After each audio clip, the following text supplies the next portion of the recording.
Seahawks fans, wherever you may be. Welcome back for another edition of the Seahawks Playbook podcast. Join your host, Bill Alvstad, and co-host, sports writer and football analyst Keith Myers, as we talk Seahawks football.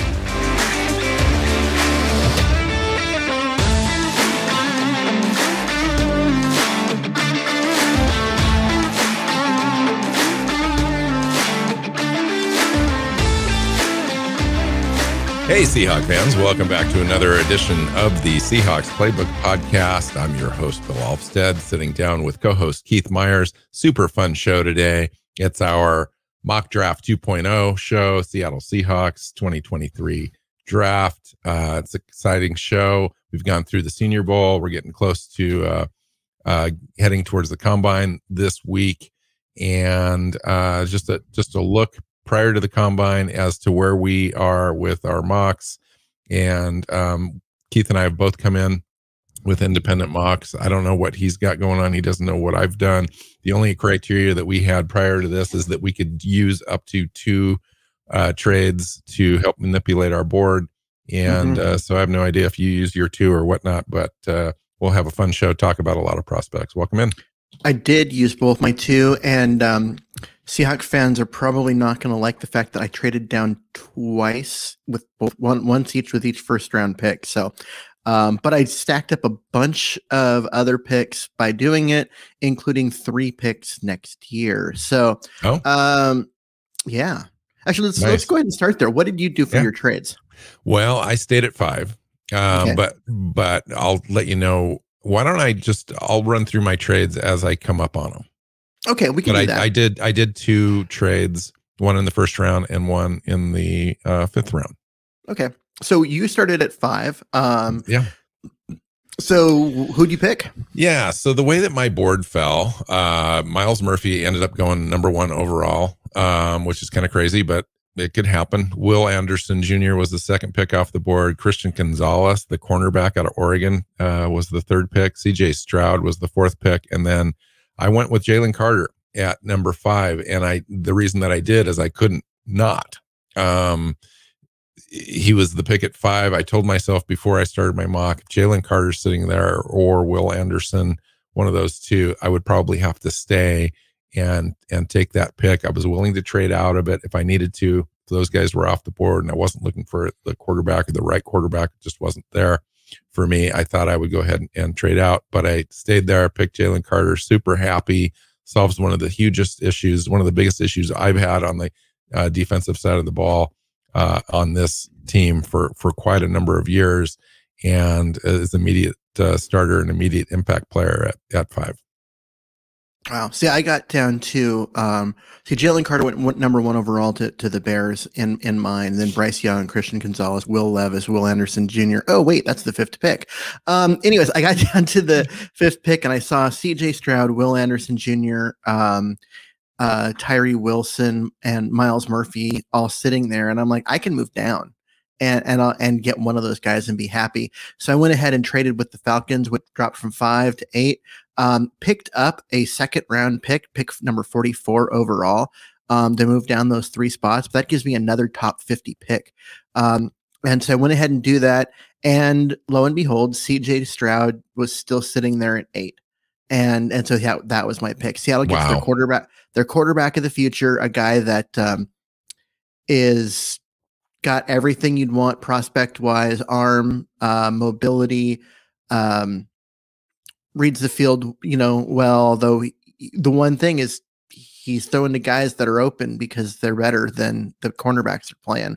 And so there's a little unknown on whether he can fit the ball into a tight window because he never had to. But yeah, super coachable. Is a guy that would be appears to be just a pure franchise quarterback, and sitting at 8 after having traded down and gotten another top 50 pick, I couldn't say no. I just had to do it. Now, keep in mind, Seattle fans, this is a mock draft. You got to just play the hand you're dealt as far as the way that the board comes off. And I don't see CJ Stroud in the real draft being there available. I think there's a legit run at quarterback position in the draft, but for some reason, he falls, that would be a total safe pick for Seattle. Even if you have Geno Smith re-signed on the roster for 2 or 3 years, if you have the ability for some flexibility on that contract, this is a perfect case scenario for Seattle to have Stroud come in, be on the roster for a year, not have the expectation of starting right away. Geno Smith can come in. Geno's already shown the ability to be amiable to teaching, coaching younger players and so forth there. And so I think that would work out perfectly. So the one thing that really like weirded me out about this draft is the Raiders at 7, taking Paris Johnson Jr., the offensive tackle out of Ohio State, and not a quarterback, given that they just cut their quarterback. And so I was expecting him to go there, and then, you know, that would leave Myles Murphy for me, which I would have been absolutely okay with. But when they didn't, I'm like, got to take it. Well, that's the current status. But free agency comes and trades, and who knows what's going to happen. They probably solved that before the draft anyway. But this is where things are currently standing. Okay. So did you trade out of 20 or did you stay at 20? I traded out of 20 as well. So you stayed at 20. I traded out of 20. So that was my first pick. Yep. I traded Jacksonville pick number 20 and received number 24 in return, as well as third round pick number 88 overall and a fourth round pick at 121. See, I ended up with a very similar trade. I traded out of 20, went down to 23 with Minnesota, got the third round pick, number 87. So one pick ahead of you. And then I also got 2 round 4s and a round 5 next year. Oh, in part because I was getting to the point where I've now got 12 picks in this draft. I didn't want more because I don't think that many rookies make the team. So I'm like, let's go ahead and when they offered me, you know, the 1 and the 3, and then a bunch of stuff next year, I just took it. Yeah.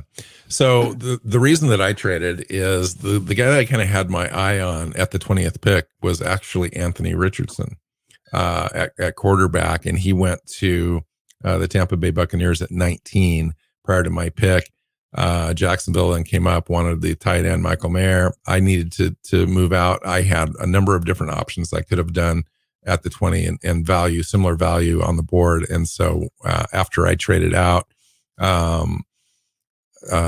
Broderick Jones went, Jordan Addison was still there, Zay Flowers.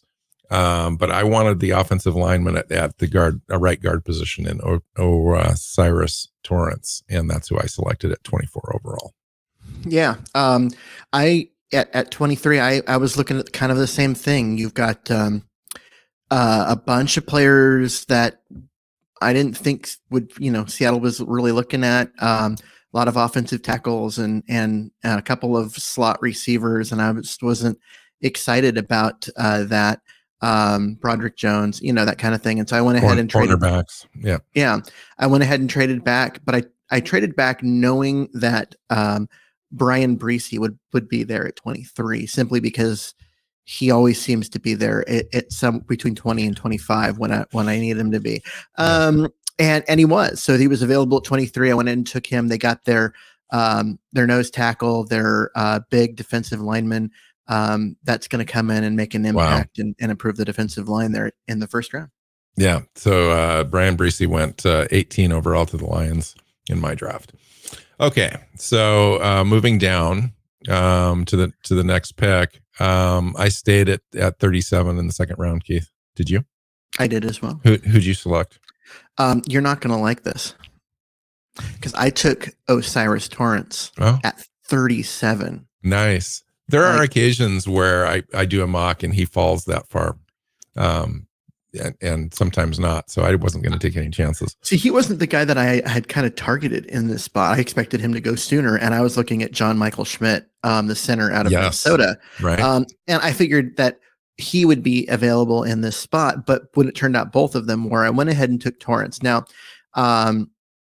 center might be a bigger need for Seattle right now. But I do think that Torrance is a guy that looks like a potential perennial Pro Bowl caliber guy and such a high ceiling. I went with that over positional need, which was more what Schmitz is.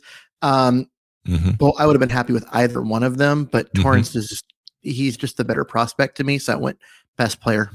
It is interesting that we just went through the guard and center prospect show a couple shows ago, and to have this be the selection is interesting to me. I love the selection, actually.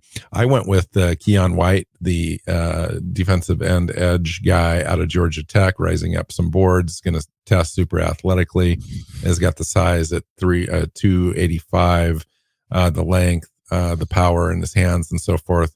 Just one of those guys that I think Seattle moves inside full time at the 3-tech spot, and paired with Carter. You're not going to like where I want my draft again. I'm just throwing that out there. That's fine. I'm glad that you're getting better value. We will be judged, obviously, by our Twitter family and on especially our YouTube channel. And I'm glad that you're winning this, Keith, because you really need it. Your self-esteem was falling a little bit. You been hit hard as the season has ended, and so this might redeem you a little bit. Yeah, the YouTube comments are they're not fans, but I'm okay with that. That's fine. So at 44, you have 40. Or no, that's one of the ones that I picked up in trade. Yeah. Because my first trade back I was at 44. I picked Antonio Johnson, safety out of Texas A&M, rangy guy with a lot of speed, great ball skills. To me, he's the next starting free safety for Seattle, whether that be year one and they move on from Diggs and his salary, or whether they keep Diggs around for a year and then Johnson becomes the starter in year two and they do a bunch of hybrid 3 safety looks, this first year, whatever. Johnson was too good of a value to pass up. He's the best safety in the draft. And interesting. And he's scheme diverse. He's going to play nickel for you for sure. And yeah, he can come up and play corner if you need him to. I mean, he's a fantastic looking player. So having him there at 44 made that pick easy. This is crazy because, by moving back 3 spots in the draft, that you enabled yourself to be able to have this selection, and your entire draft will be judged on that. CJ Stroud working out and then having this extra pick and so forth. I think it's great value.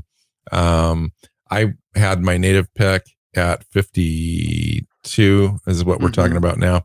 Yep. And at 52, I chose Mazi Smith, the defensive tackle, nose tackle out of Michigan, which I'm thrilled about because he's one of my favorite players in the draft and a perfect fit. You got Jalen Carter now, Keon White, and Mazi Smith, along with Torrance, the guard. Dude, I'm over. I'm mailing in the rest of the draft. That to me is just exactly kind of the type of players that I was looking for in the draft, and to be able to execute that for me, I was really happy.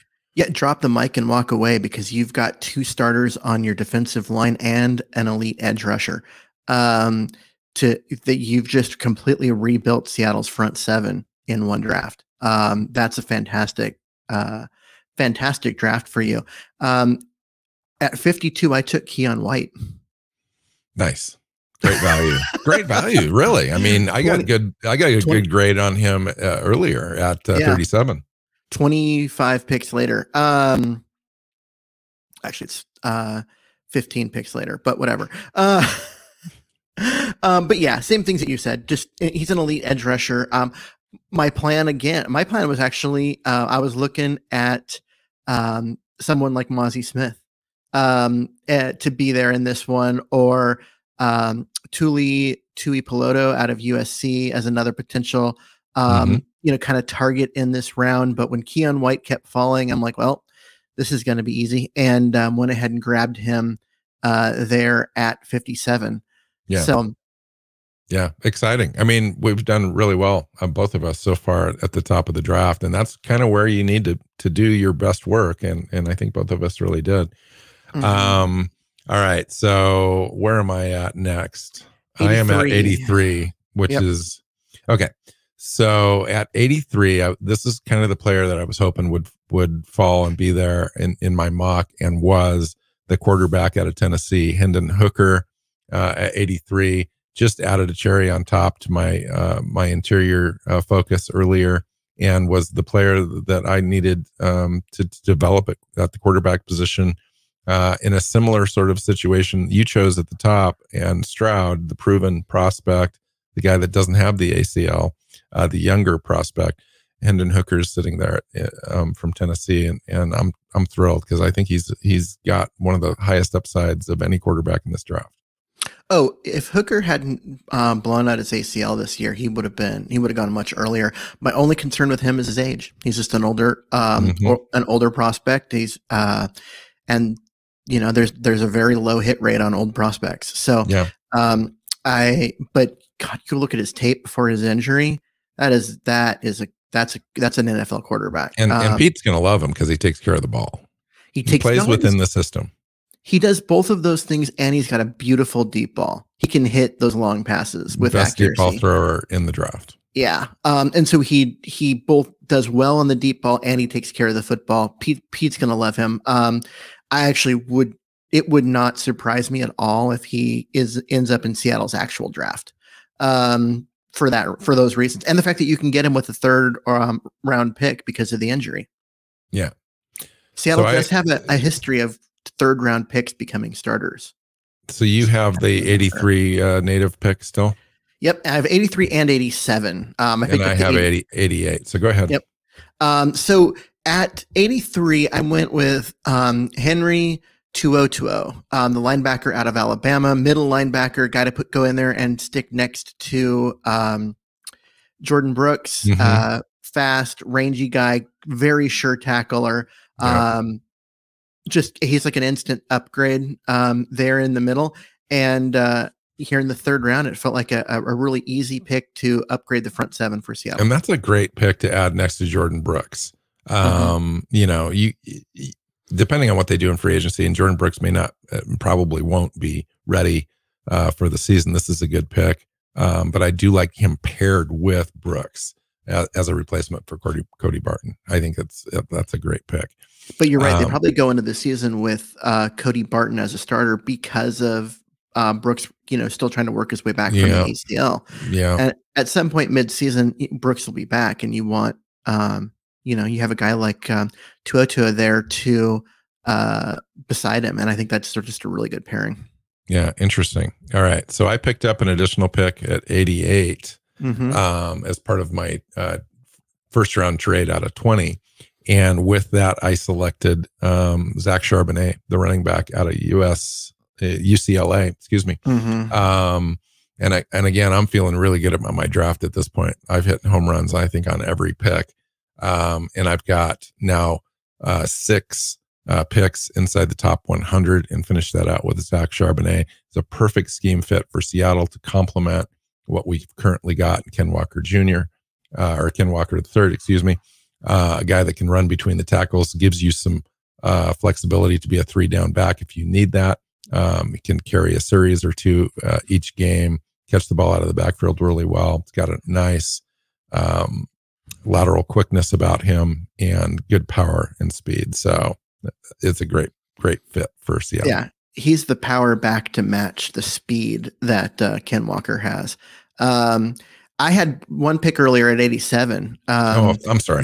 No, it's fine. I jumped in front of you. Sorry. This way we're switching off. It's more fun that way. I went with Julius Brents. He's a cornerback / safety out of Kansas State, 6'4" with a ton of speed, can play safety, can play cornerback, can play anything. Just a super athletic guy, really long. The Seahawks will love him as an outside corner. They will also love him as a free safety if they need it. But I picked him as a cornerback thinking that they've already gone through and picked up their starter free safety earlier in the draft. And to me, he is a instant upgrade over Mike Jackson on the other side. Really a luxury pick because Seattle's got 4 quality cornerbacks on the roster. That's a great pick, though. But his scheme diversity, his length, his speed, everything just spoke that this guy is going to be a fantastic pro.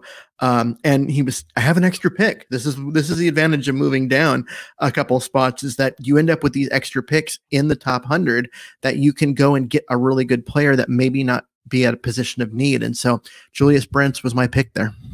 Interesting. So as part of my trade back, I also picked up round 4, pick number 121 overall, and that's the next pick on my board.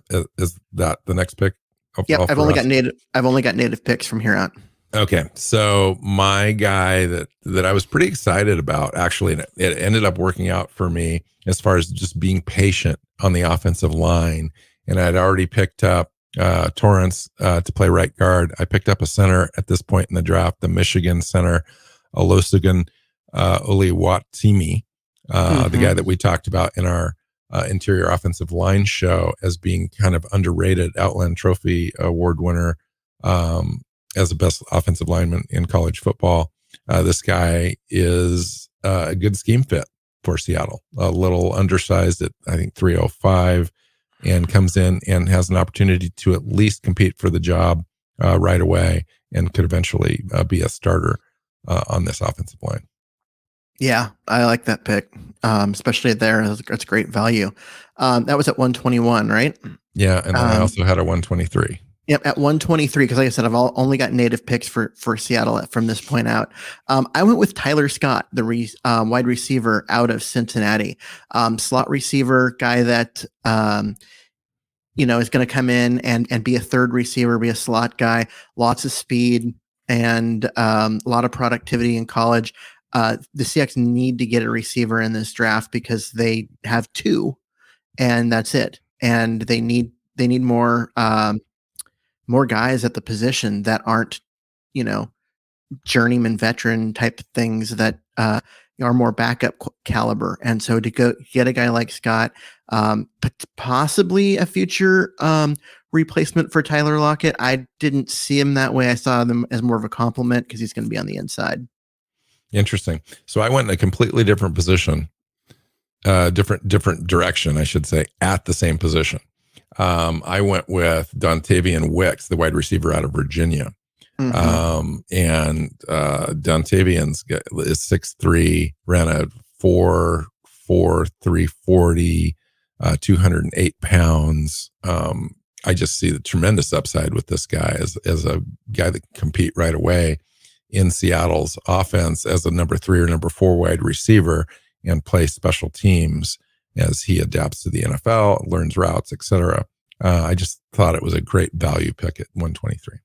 Oh yeah, that is a great value pick. He was long gone before I picked, so great value there for you. Okay, so after that, what's your next pick? All right, so I traded out of pick 152, which is our next native pick, I believe. Hold on, it's 153. 153. Which I have a pick at 153. So okay. Go ahead. I said at 153, since I picked there. I went with Eric Gray, running back out of Oklahoma. Big guy, 210 pounds, 5'10". So, but he's a guy that runs. One of the scouting reports referred to it as runs with violence, and I kind of liked that terminology. Who was the pick again? Eric Gray. Oh, okay, yeah.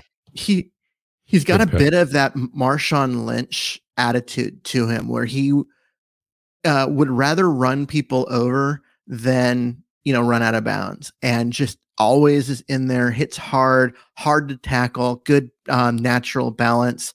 Okay, he's not the fastest running back at 4.4, but it's still plenty fast. And I don't know. I just like him. I think he's going to be a good pro. So he was available. I went with him at 153. So I traded out of 153 is what I did with the New York Giants, and the Giants received 153, and in turn I received 162 and 242 in the 7th round. And one of the reasons why I wanted to make this trade is I wanted to pick up a pick in the 7th round in that area.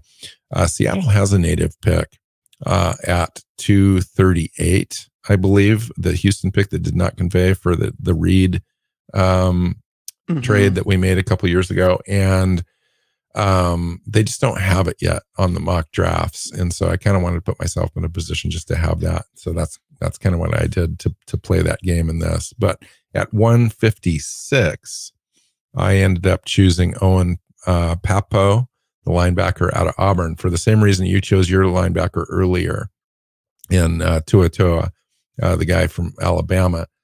Similar attributes in that he's 6'1", 225, so somewhat undersized at the position, but the speed and the length is crazy. He's got 33 3/4-inch arms and speed for days at purportedly a 4.32 40 at that size as a linebacker. Now you could say, well, you could move him around a little bit, and that's exactly what you do with a player like this. He becomes quote unquote an athlete, similar to like a strong safety, outside linebacker, pass rusher, specialist. You can move him around a little bit. He's good, solid in coverage. He's undersized full-time at a middle linebacker position, but you'd play him on the edge. You'd play him at strong safety and drop him back into coverage. He's good at that. Came on at the Senior Bowl and was one of the best players there. Yeah. Love that speed. Holy cow. Yeah, right? Yeah. So I had pick 156, which that's a native pick as of right now, isn't it? Correct. And so with that pick, I did something that I did not expect honestly, because the Seahawks, I wanted to get a defensive back, whether it be a corner or a safety. And so far I've gotten two.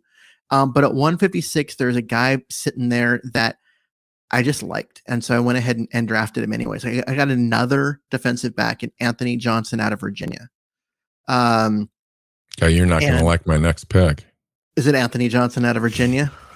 Yeah, a few spots later, right? Hey, that's that. I'll love that pick then. As long as it's not around, later, because then I'm like, wow, I did not do well with that. But this is a guy who's 6'2", 207, a little slower at 4.50, but that's fine in Seattle's defensive scheme where they do a lot of zone on the back end, and or they come up and cover two. But at 6'2", 207 at 5'4", 4'5". Yeah, he's a really physical guy. Tackles extremely well, which Pete Carroll's going to love because he can come up and support the run game as good as any cornerback in this draft class. So that's kind of why I thought, the whole, you can never have enough pass rushers. I'm like, well, you can never have enough cornerbacks. And maybe that's not true, right. But at this point, Seattle's got a lot of them with 2 picks in this draft at corner. So, but yeah, I went there. So I did the same thing at 162. The pick I picked up by trading back in the 5th round and picking up the 7th. I also picked up the 162, Anthony Johnson out of Virginia. Love his profile at the 6'2", 205, and with the speed, the length, the power, the physical tackling. He's also plays the ball really well. Had an impressive quarterback rating against in both 2021 and 2022. I think he's an underrated prospect, probably rises up a little bit just based on his physical profile and the way that he plays. I think Pete Carroll loves players like this. He's a perfect candidate for special teams right away. He's the first corner that I've taken in my mock. So, I still needed a corner, I think, to add to the pile that we've currently got, and a guy that can be on the back end initially, in that 4th or 5th corner in the room, but eventually work his way forward, has the skills and the attributes that you're looking for. Nice. I like that pick in part because it's the same pick as my pick. Right. Yeah. Okay. So the next one is the native. Yeah. Yeah. Cause I'm thinking, I'm like, it's pretty much native picks at this point, except for you've got an extra 7th. Yeah. Okay. Yeah. At 198 is where we're at. So we're barely inside the top 200. At this point, you're picking projects. You're picking hopefully high ceiling guys with, but they need to develop, right? And with that in mind, I went with Brendan Cox Jr., the edge out of Florida. And he's 6'3", 254, a little slow at 4.71 for an edge player, but in Seattle, he'd be a pass rush specialist. He's not going to be an every down guy. But he is a guy that is just smart in terms of the way he does things. He reads plays well, doesn't get fooled. Gets upfield, very good at coming forward and making tackles at the line of scrimmage. He's got some pass rush ability, but he also is just a really good edge setter and plays good in the run.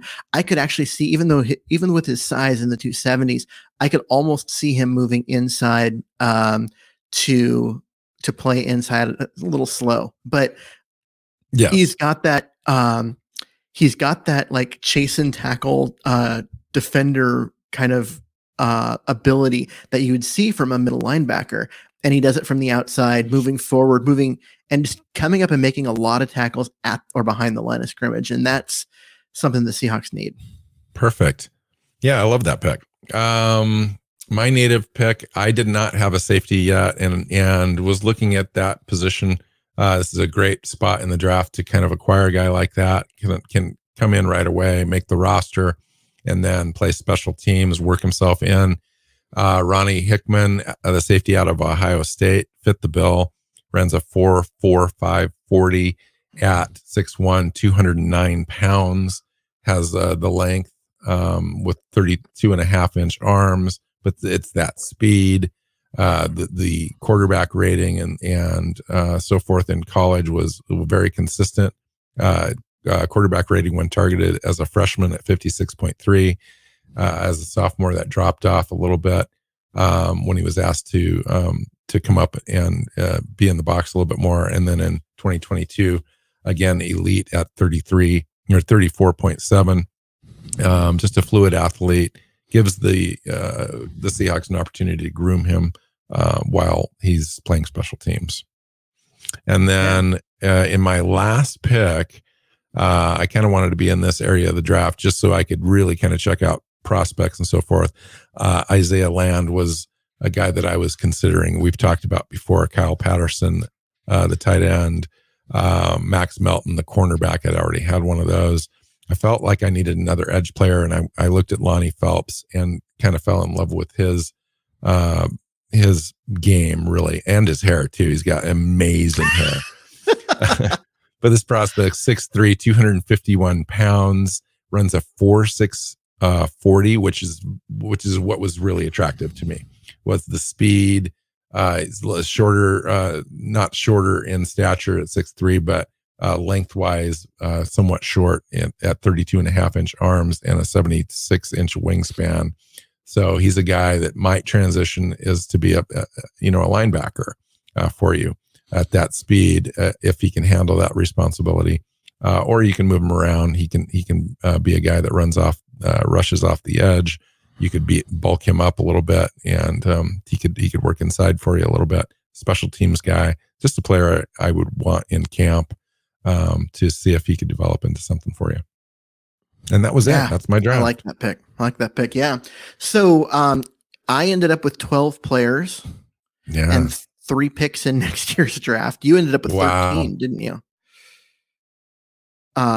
You ended up with 13 players. 2, is that 4, 6, 8, 10, 12? Don't any future picks out of here, but 12 players. Yeah. Yeah. So we both ended up with 12 players. So, did you get a running back? Yeah, Charbonnet. Oh, that's right. I was thinking, I'm like, if Bill got out of this draft without a running back, I'm going to be surprised. But I forgot Charbonnet was this early. Yeah. So I'll go through my draft really quick. So I got Jalen Carter, Torrance at right guard, Keon White, my edge rusher / 3-tech, Mozzie Smith, my nose tackle, Hendon Hooker, my future quarterback, running back, Charbonnet, my center, my potentially starting center from Michigan, Javontavian Wicks, wide receiver, Papo, the linebacker, Anthony Johnson corner, Ronnie Hickman's safety, and Lonnie Phelps on the edge. So judge me if you will. Judge away. Mine started out with Brian Brees, defensive line. Then went with Osiris Torrance, offensive line. Antonio Johnson, safety. Keon White, edge player. Henry 2020, linebacker. Julius Brents, cornerback. Tyler Scott, wide receiver. Eric Gray, running back. Anthony Johnson, cornerback, and then Brent Cox Jr. as an edge player. So I was looking at this, and I've got 5 or 6 eventual starters and a couple of key rotation guys. I liked my draft. Yeah. I really liked my draft. So it's interesting that, we both kind of traded around a little bit, got value. I ended up with 6 picks in the top 100. You're similar. I think we both ended up. The exciting part of looking at these mocks this way is that no matter which way you go, Seattle has options, and they're going to get some good players out of the draft. The more and more I do the mocks, the more and more I realize that Seattle's going to come away with probably 5 impact players out of this draft, if not 6, depending on how the trades work and the way the draft falls, with some really good guys that can be rotation guys, depth guys, special teams guys, in the 4th through 6th, 7th round. And so it's going to be fun. It's going to be a lot of fun. When I was rolling through my draft and all the names, I didn't even include my first pick. I thought Brian Brees was not your first pick. He wasn't. CJ Stroud, the quarterback of the future, my franchise quarterback. I just started with Brees because I'm like, there's my defensive lineman. That's what I went into this draft wanting, was to improve in the trenches. Brees on the defensive line, Torrance on the offensive line. Seattle got better in the trenches. So whose draft do you like better? Mine. Just because this is mine. just because at the top you feel like you got better value in similar spots. I love the fact that you got Carter and Torrance and